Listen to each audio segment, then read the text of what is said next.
If you're new here, I have 6 kids, live out in the country on a small farm, and I share a lot of homemaking and homesteading content. So today is a new beef butchering video. Now I'm going to take you through what we got back from our latest cow that we had processed. Now the difference with him was that he was actually a bull. We did not castrate this calf. So he made it up to, I think he was 11 months when we just had him processed last week. Now today we've gone out to the butcher and picked up all the cuts that we got back from him, and I'll talk you through all of that. So warning ahead, I talk about real life farming, meat, eating animals, where animals come from, and all that kind of stuff. All our animals have names and we have relationships with them, we care for them, we pat them, we love them, and then yes, we eat them. And even though it has taken a bit of a journey to come to this place where I am totally okay with that, it is really a journey worth taking, and I'm very happy that we have done that. Yes, you can love your animals, you can name them, you can pat them, and then you can cook them and eat them, and it works. You know, we all are part of a circle, and I won't be here forever. I'll have to be okay with that. So, let me talk you through who Jacob was. We bought a little package, which was a milking cow for us. She is a Shorthorn cross Jersey, and she is to stay on the farm and be a milking cow. She came with a calf at foot who had been crossed with an Angus. So Jacob, when he arrived, was an Angus cross Shorthorn with a quarter Jersey in there as well. Jacob has been just living in our paddock on pasture for the last 11 months. I don't know if you can hear my kids, they're very noisy.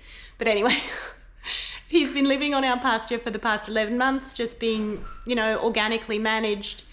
He hasn't been eating grain at all in that time. He has had hay when he's needed it.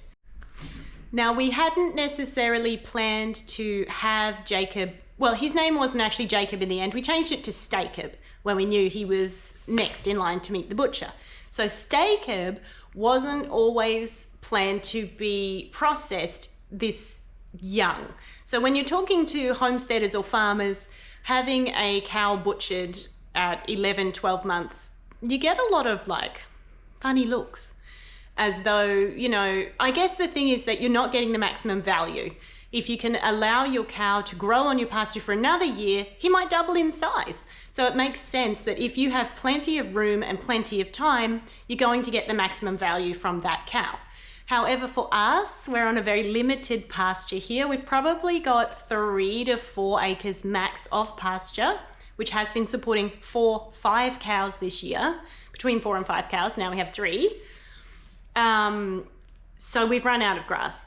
And the other thing that was sort of the deciding factor for having Steakob butchered at 11 months of age was that he had started to wander.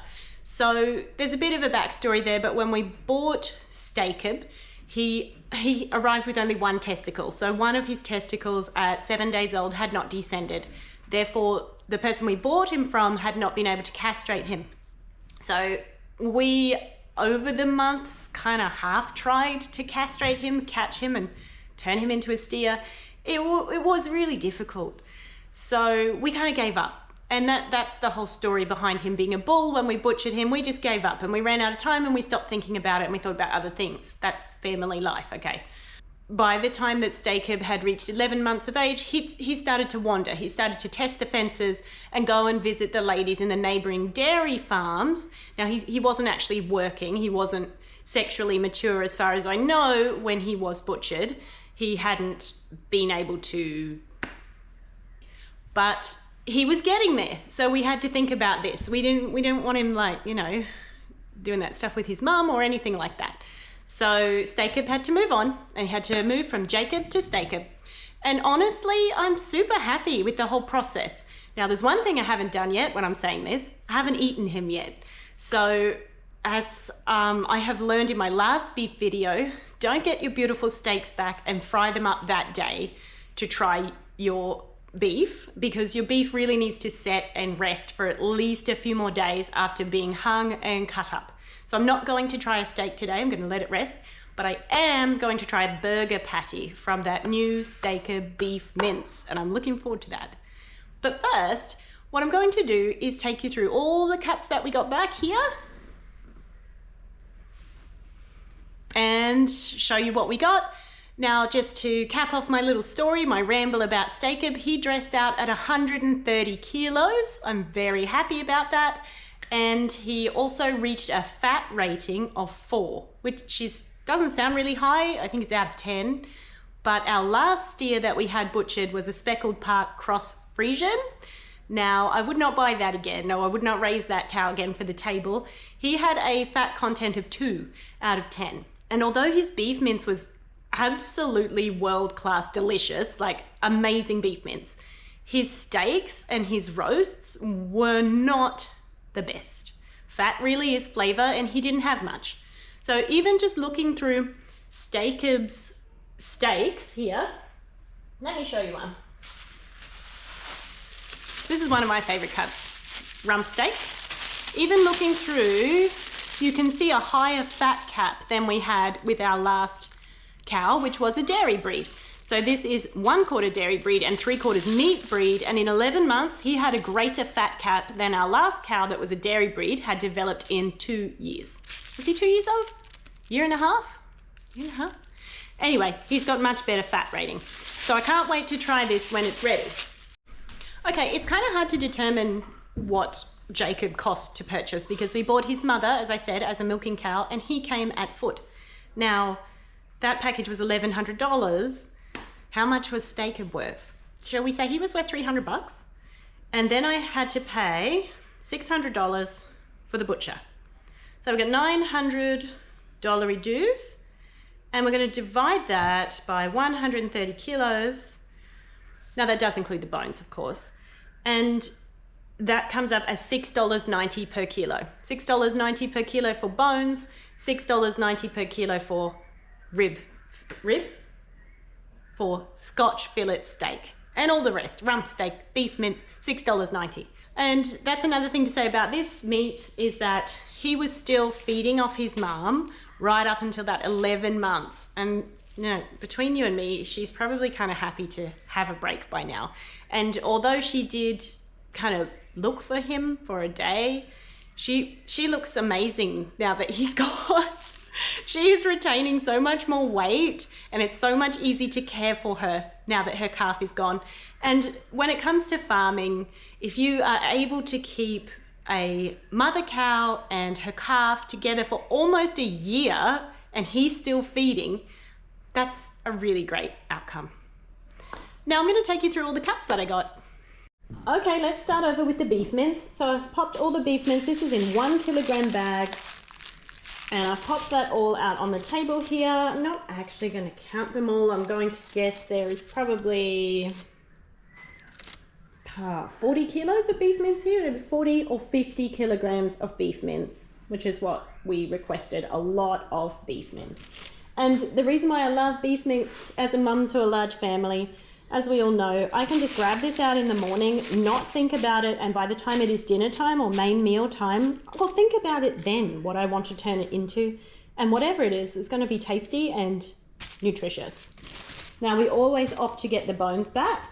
This was actually full to the top. I've already given a parcel of bones and meat to my mum. So, yeah, the dogs have already had a little go at this. But I don't know what I'll do with these longer bones, because I don't have the ability to cut them myself. They'll probably end up dog bones, even though the marrow is beautiful, isn't it? It's kind of tempting to do something with that for us, I mean.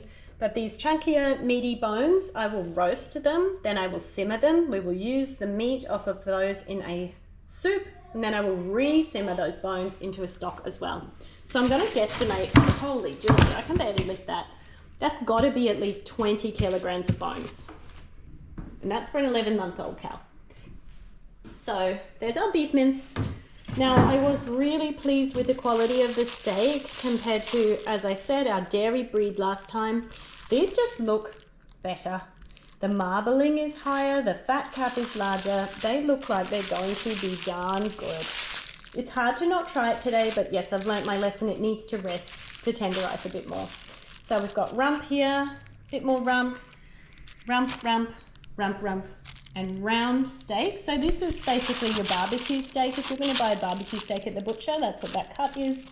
I've actually found it to be very flavorful and really good, just treated like any other steak. So they haven't been tough in our home raised beef at all. Round steak. There were a couple more rumps I passed on to my mum, and I gave her a Scotch fillet as well. Here's the rest of the Scotch. So you can see that's the Scotch. In the cow, it's one long piece, and he's sliced that up into steak for us, which I'm very much looking forward to trying. And fillet steak, I actually don't really know much about this cut. It must be part of the Scotch fillet. Is this the end of the fillet? Because it looks like it is a bit thinner. It's not something I cook with or buy much, unless it's labelled as something different in the butcher and supermarket, but very good. Now the thing about fillet is sometimes it's not as flavourful as the more hard-working cuts like the rump or the round, but it is beautiful steak nonetheless.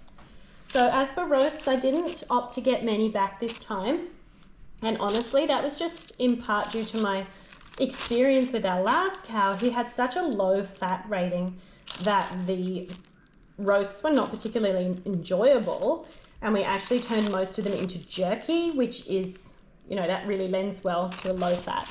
But anyway, here's a top side roast, a nice big one, another top side, and he also gave me back the briskets. I've never slow cooked a brisket, and I am very excited to try that. I feel like in my mind I've got a reference point for like a smoked brisket, so I don't know, I'm going to experiment with that. And if you are someone who loves to cook meat, brisket, if you have any recipes for me, please let me know. I'm very excited to try it. This is his little oxtail all chopped up. I will definitely turn that into some kind of traditional stew. Look up a recipe. Over here in the T-bone section. So he got me some nice T-bones here. 1, 2, 3, I don't know, how much is that? That's maybe not quite a kilogram in each bag. We've got a few more here. Now you can see that the size of this steak for a cow that wasn't even a year old, I'm very happy with that size. I think that's fantastic, really. And the other thing is, with him being a little younger, it feels a little less overwhelming and a bit easier to manage this amount of beef. T-bone, T-bone, T-bone. And then the rest is beef mince. So yeah, this is what I opted for. Fewer cuts, because cuts are more difficult to prepare and serve for a large family. Typically, maybe a roast accepted, but steaks, things you're frying up, that's more difficult to prepare when you've got lots of people to feed and a whole lot of beef mince.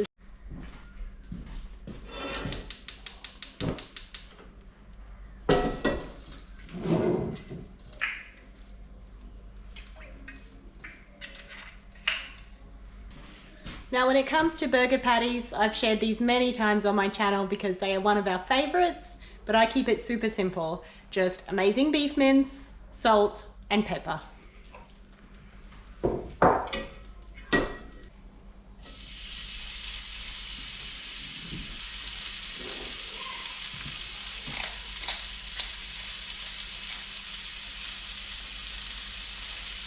And yes, plenty of salt. Always sea salt.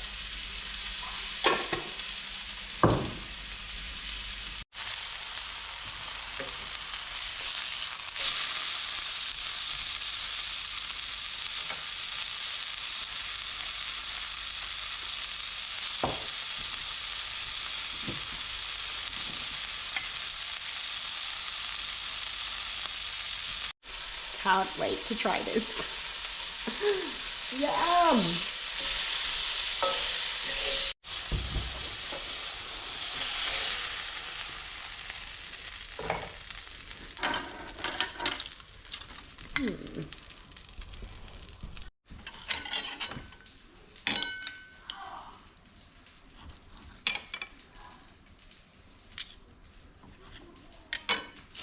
Okay, first time trying bull, home-raised bull.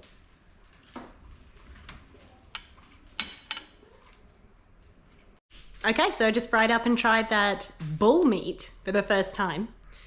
It is really delicious. Okay, so I do detect a bit of a stronger flavor of beef. Almost like, I'm not even going to say gamey because it's not gamey.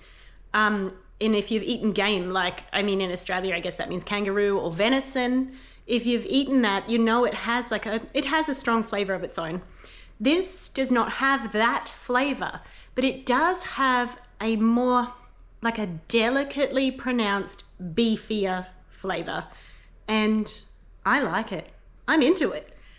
So the other thing that I noticed was him being a meat breed as opposed to our Friesian cross speckled park, which is actually a meat cross dairy breed.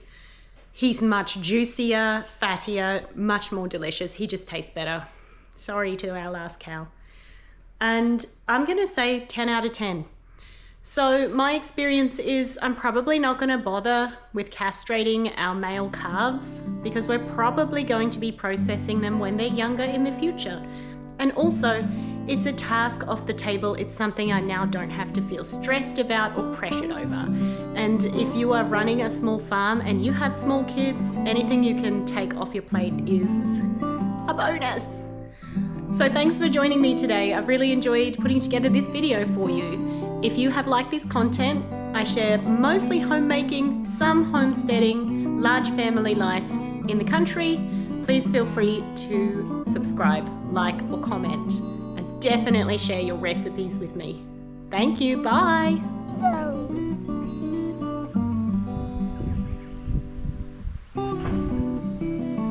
Whoa,